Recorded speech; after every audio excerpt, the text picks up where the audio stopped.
It's my birthday, 40 سنة, 40 years old, and I'm sitting with the Prime Minister of Republic of Iraq, السيد الرئيس, Prime Minister.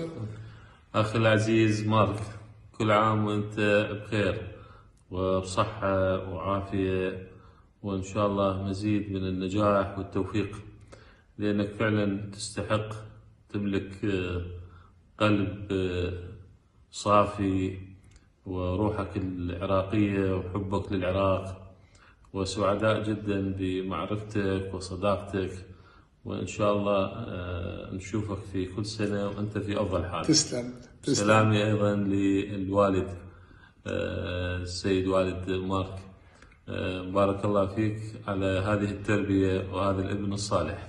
الله يخليك، تسلم دولة الرئيس. وأني من مكتب سيادة دولة الرئيس هنا بالعراق بغداد. أوكي يابا، مبنون.